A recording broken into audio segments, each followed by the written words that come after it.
इस मूवी के स्टार्ट में हम वकांडा देश को देखते हैं और पूरे वकांडा में गम का माहौल था क्योंकि उनके राजा, जिन्हें हम ब्लैक पैंथर के नाम से जानते थे, की मौत हो गई थी। ब्लैक पैंथर की मौत के बाद पूरी दुनिया को लगा कि अब उनका रखवाला नहीं रहा और अब वकांडा शहर कमजोर हो चुका है। इस चीज का फायदा उठाकर कुछ सिपाही उनके रिसर्च सेंटर से वाइब्रेनियम लूटने की कोशिश करते हैं।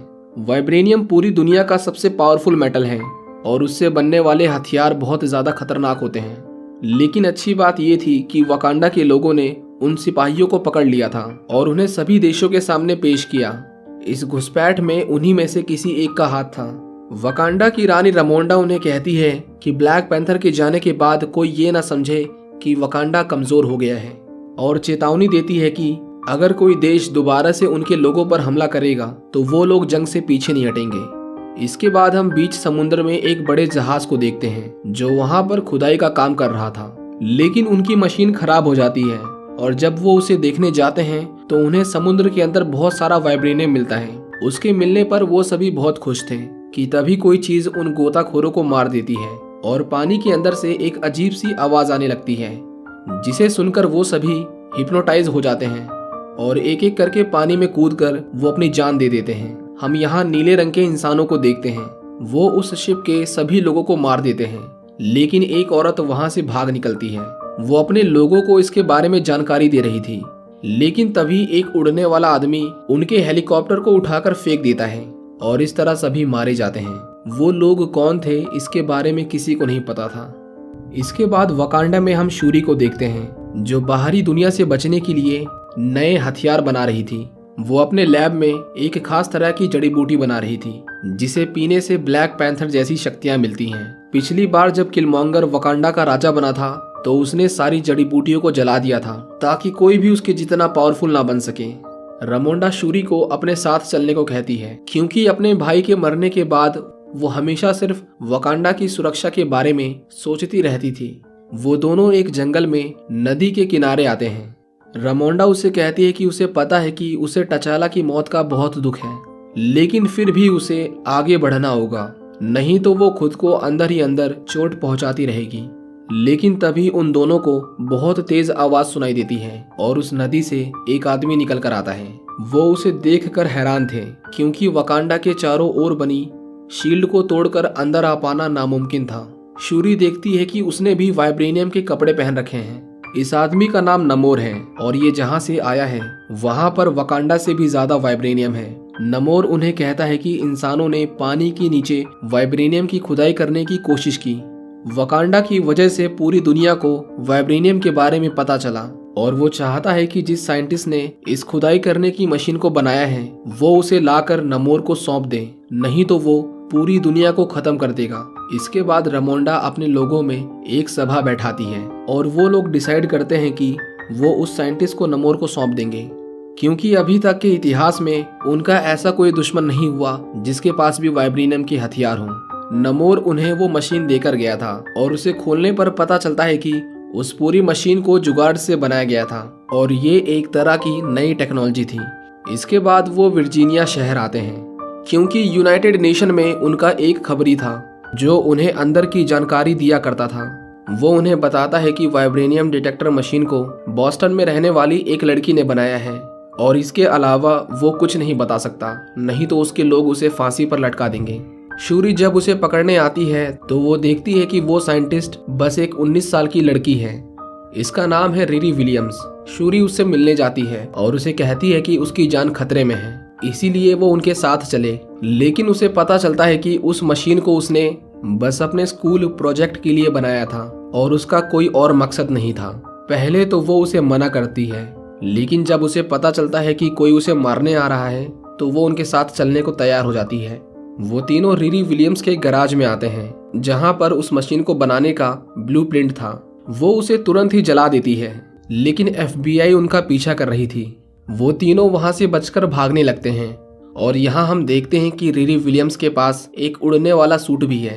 FBI उनका पीछा करती है और एक ड्रोन उन्हें मिसाइल से उड़ाने वाला था, लेकिन रिरी उसे डैमेज करके क्रैश कर देती है। वो लगभग बच के निकल ही गए थे, लेकिन तभी उनके ऊपर हमला होता है और कोई चीज रिरी को पानी के अंदर खींचने लगती है। इसके बाद हम कुछ लोगों को देखते हैं जो पानी के अंदर से निकल के आते हैं। उनका शरीर नीले रंग का था और वो बहुत ज्यादा शक्तिशाली थे। उस ब्रिज पर जो कोई भी उन्हें देखता है वो उसे मार देते हैं। ओकोए उनका मुकाबला करती है, लेकिन इतने सारे लोगों से वो अकेले लड़ नहीं पाती। वो लोग उसे घायल करके पानी में फेंक देते हैं और शूरी और रिरी को अपने साथ ले जाते हैं। ओकोए को सबके सामने सभा में पेश किया जाता है और क्योंकि वो शूरी को घुसपैठियों से नहीं बचा पाई, इसीलिए रानी उससे उसका पद छीन लेती है। ओकोए उसके सामने रोने लगती है, लेकिन अपने परिवार को खो देने का गुस्सा रमोंडा के सिर पे सवार था, इसीलिए वो उसकी एक नहीं सुनती। जिस ब्रिज पर उनके ऊपर हमला हुआ था, FBI वहां पर छानबीन कर रही थी। एवरेट को वहां पर शूरी का ब्रेसलेट मिलता है और वो उसे चुपके से अपने पास रख लेता है। CIA की नई डायरेक्टर जो एवरेट की एक्स वाइफ थी, उसे उसके ऊपर शक था कि वो अंदर की जानकारी वकांडा के लोगों को बता रहा है। एवरेट रमोंडा को बताता है कि इस ब्रिज पर हुए हमले का जिम्मेवार सभी देश वकांडा को मानते हैं, जो वकांडा के लिए अच्छी बात नहीं थी। इसके बाद रमोंडा नाकिया के पास जाती है, क्योंकि एक वही थी जिसने कई देशों में घुसपैठ की थी। वो उसे शूरी को ढूंढने के लिए कहती है। इसके बाद नाकिया गांव-गांव में जाकर नमोर के बारे में पूछती है। दूसरी तरफ रिरी विलियम्स एक गुफा के अंदर थी। वहां के लोग और ये पूरी गुफा पानी के अंदर थी। वो लोग शूरी को नमोर के पास ले जाते हैं। नमोर उसे एक ब्रेसलेट देता है जो उसकी माँ का था और हमें पता चलता है कि नमोर की उम्र 500 साल से भी ज्यादा है। वो शूरी को बताता है कि कई 100 साल पहले उनके कबीले में एक भयानक बीमारी फैल गई थी और उनके लोग एक एक करके मरने लगे थे, लेकिन उनके पूर्वजों को एक जड़ी बूटी मिली। उस समय नमोर अपनी माँ के पेट में था, इसीलिए उसकी माँ उसे पीने से कतरा रही थी, लेकिन आखिर में वो सभी उसे पी लेते हैं, जिसके बाद वो सभी बेहोश हो जाते हैं और जब उनकी आंख खुलती है तो उनके शरीर नीले पड़ गए थे और वो जमीन पर सांस नहीं ले पाते। वो सभी पानी के अंदर चले जाते हैं और जब समुद्र में नमोर पैदा होता है तो उसके अंदर जमीन और पानी दोनों में सांस लेने की शक्ति थी। उसकी उम्र भी धीरे धीरे बढ़ती थी और वो अपने कबीले में सबसे शक्तिशाली था। जब उसकी माँ की मौत हुई तो नमोर उन्हें दफनाने जमीन पर ले आया, लेकिन उनकी जमीन पर अब दूसरे लोग रहने लगे थे। वो उनके ऊपर हमला कर देते हैं, लेकिन नमोर सभी को मार देता है। एक पादरी जो अपने जीवन की आखिरी घड़ियां गिन रहा था, वो नमोर को शराब देता है और उसे नमोर कहता है और तब से उसने अपना नाम नमोर रख लिया। वो समुद्र के अंदर रहते हैं, इसके बारे में किसी को नहीं पता था, यहाँ तक कि वकांडा को भी नहीं। वो शूरी को अपने देश ले जाता है और यहाँ हम देखते हैं कि उनके पास वकांडा से भी ज्यादा वाइब्रेनियम है और उन्होंने अपनी टेक्नोलॉजी से सूरज की रोशनी को भी समुद्र की गहराइयों तक ला चुके थे। नाकिया को शूरी की लोकेशन का पता चल चुका था और वो उसे वापस लेने जाती है। नमोर उसे कहता है कि इतने सालों से वो अपने लोगों को तैयार कर रहा है ताकि बाहर के लोग उन पर हमला न कर पाएं, और अगर आज एक साइंटिस्ट ने वाइब्रेनियम ढूंढने की मशीन बनाई है तो वो कल कुछ भी कर सकते हैं। इसीलिए उसे साइंटिस्ट को मारना होगा और इसमें वकांडा को हमारी मदद करनी होगी। पर शूरी उसे साफ साफ मना कर देती है, जिस पर नमोर उसे कहता है कि फिर वो सबसे पहले वकांडा को खत्म करेगा। रमोंडा नमोर को मिलने के लिए बुलाती है और उससे पूछती है कि उसकी बेटी कहाँ पर है। नमोर उसे कहता है कि वो बिल्कुल सेफ है। रमोंडा कहती है कि अगर उसे कुछ हुआ तो वो पूरी दुनिया को उसके बारे में बता देगी, लेकिन नमोर उसे धमकी देता है कि अगर ऐसा हुआ तो वो शूरी और पूरे वकांडा को खत्म कर देगा। नाकिया शूरी तक पहुंच गई थी। वो नमोर के लोगों को मारकर वहां से भागने लगते हैं, लेकिन शूरी को पता था कि उन लोगों ने अब एक जंग छेड़ दी है।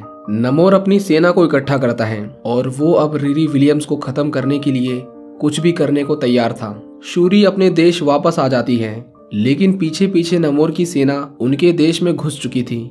धीरे धीरे वकांडा में पानी का लेवल बढ़ने लगता है और वो लोग उसी आवाज को निकालकर वकांडा के लोगों को हिप्नोटाइज कर लेते हैं और एक एक करके सभी पानी में डूबकर अपनी जान देने लगते हैं। एम्बाकू नमोर को मारने जाता है, लेकिन उसके एक मुक्के से उसका पूरा वाइब्रेनियम का सूट टूटकर चकनाचूर हो जाता है। वकांडन शिप उसे रोकने की कोशिश करते हैं, लेकिन नमोर बहुत तेज था। वो उनके सभी जहाजों को बर्बाद कर देता है। वो रमोंडा के पास आता है और उन पर भाले से वार करता है, पर वो महल की दीवारें तोड़ नहीं पाता। नमोर को बहुत गुस्सा आता है और वो उनके ऊपर पानी से बने बॉम्ब फेंक देता है और उनका पूरा महल पानी में डूब जाता है। रानी रिरी विलियम्स को बचाने के लिए अपनी जान जोखिम में डालती हैं, लेकिन अफसोस उसे बचाते बचाते उनकी पानी में डूबकर मौत हो जाती है।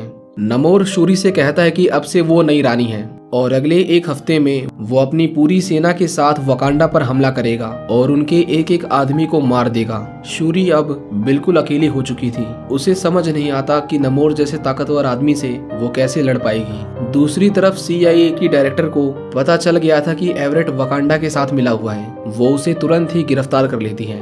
वकांडा के लोगों को एम्बाकू के शहर में भेज दिया जाता है, जहां दूर दूर तक पानी नहीं था। शूरी को पता चल गया था कि नमोर अपनी स्किन से सांस लेता है और उसे अगर ज्यादा देर तक गर्मी में रखा गया तो वो कमजोर हो जाएगा। शूरी को नमोर ने जो ब्रेसलेट दिया था उसमें उस जड़ी बूटी के अंश थे जिससे ब्लैक पैंथर को उसकी शक्तियां मिलती थी। वो दिन रात एक करके उस जड़ी बूटी को बनाने लगती है। रिरी विलियम्स अपने लिए वाइब्रेनियम का सूट तैयार करती है। आखिर में शूरी ने उस जड़ी बूटी को दोबारा से बना लिया था। जब शूरी उसे पीती है तो आत्माओं की दुनिया में पहुंच जाती है। उसे लगा कि यहाँ वो अपने भाई से मिलेगी, लेकिन वहाँ पर उसे किलमॉन्गर मिलता है। किलमॉन्गर ने उसके भाई को एक बार जान से ही मार दिया था। वो उससे कहता है कि उसके फादर बेरहम थे और उसका भाई बहुत नेक दिल, लेकिन किसी को नहीं पता कि तुम क्या बनोगी। और यहाँ किलमॉन्गर उसे बदला लेने के लिए भड़का देता है। जब शूरी की आंख खुलती है तो उसे लगा कि उसे पावर्स नहीं मिली, लेकिन ऐसा नहीं था। अब उसके अंदर भी ब्लैक पैंथर जैसी शक्तियां थीं। वो वाइब्रेनियम के सूट को पहन लेती है और अपने लोगों के सामने आती है। सभी लोग मिलकर उसे नया ब्लैक पैंथर घोषित कर देते हैं। शूरी कहती है कि हमें अपने लोगों का बदला लेना होगा, लेकिन एम्बाकू थोड़ा घबराया हुआ था, क्योंकि अगर उन्होंने नमोर को मार दिया तो उसके लोग खून की नदियां बहा देंगे। लेकिन शूरी को सिर्फ और सिर्फ अपनी माँ का बदला चाहिए था। वो सभी नमोर को मारने के लिए निकलते हैं। नमोर को पता चलता है कि एक और मशीन पानी में वाइब्रेनियम की खुदाई कर रही है। जब वो उसके पास आते हैं तो उन्हें बहुत तेज सोनिक साउंड सुनाई देता है और उन्हें मजबूरन समुद्र की सतह पर आना पड़ता है। उनके ऊपर आते ही वकांडा के लोग उन पर हमला कर देते हैं। नमोर के लोग उनकी शिप पर चढ़ने लगते हैं और उनके बीच में लड़ाई शुरू हो जाती है, लेकिन उनका प्लान था नमोर को पकड़ना। रिरी विलियम्स उसे पकड़ने की कोशिश करती है, लेकिन वो बहुत तेज था। आखिर में वो उसे एक शिप में बंद कर देते हैं जिसके अंदर बहुत सारे हीटर लगे हुए थे। नमोर धीरे धीरे कमजोर होने लगता है। उसे पकड़ने के बाद उनका शिप वापस वकांडा की ओर जाने लगता है, लेकिन तालोकान के लोग उसके नीचे बहुत सारे बॉम्ब लगा देते हैं जिसके फटने से उनका पूरा शिप डूबने लगता है। नमोर भी उसके शिप को तोड़ने लगता है। शूरी तुरंत ही उसे रेगिस्तान की तरफ मोड़ देती है और वहां पहुंचते ही वो शिप ब्लास्ट हो जाता है। वकांडा के लोग उस डूबते हुए शिप में अकेले लड़ रहे थे, लेकिन तालोकान के लोग उनसे 100 गुना ज्यादा शक्तिशाली थे और उनके लोग एक एक करके मारे जा रहे थे। शूरी को जब होश आता है तो नमोर उसे मारने लगता है। उन दोनों के बीच में जोरदार लड़ाई होती है। शूरी उसके पैरों में लगे पंखों को काट देती है ताकि वो उड़ ना सके।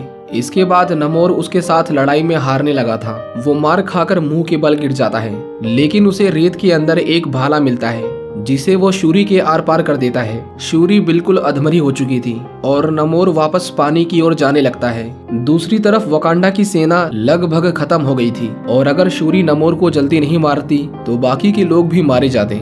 शूरी उसे पानी की ओर जाता देख अपने परिवार के बारे में सोचती है जिसे उसने मार दिया था। वो उस भाले को बाहर निकालती है और नमोर के सामने आ जाती है। नमोर उससे लड़ने के लिए तैयार था, पर शूरी उसके पीछे पड़ा हुआ इंजन स्टार्ट कर देती है जिससे निकलने वाली आग में नमोर झुलस जाता है और अब वो बिल्कुल कमजोर हो गया था। जिसे मारना शूरी के लिए चुटकियों का खेल था, लेकिन वो अपने लोगों के बारे में सोचती है और उसे अपने अंदर से अपनी माँ की आवाज आती है जो उसे कहती है कि वो वही करे जो उसका भाई टचाला करता। शूरी को एहसास होता है कि बदला लेना कभी उसके मन को शांति नहीं देगा, इसीलिए वो नमोर को हार मानने के लिए कहती है। नमोर यहाँ अपनी हार मान लेता है और वो दोनों वापस अपने लोगों के पास आते हैं। नमोर अपने लोगों को लड़ाई को रोकने के लिए कहता है और यहाँ पर शूरी उससे वादा करती है कि बाहर के लोगों से वकांडा उनकी सुरक्षा करेगा। इसके बाद वकांडा के लोग वापस लौट जाते हैं और उनके बीच में सब कुछ पहले जैसा हो गया था। रीरी विलियम्स की जान बच गई थी।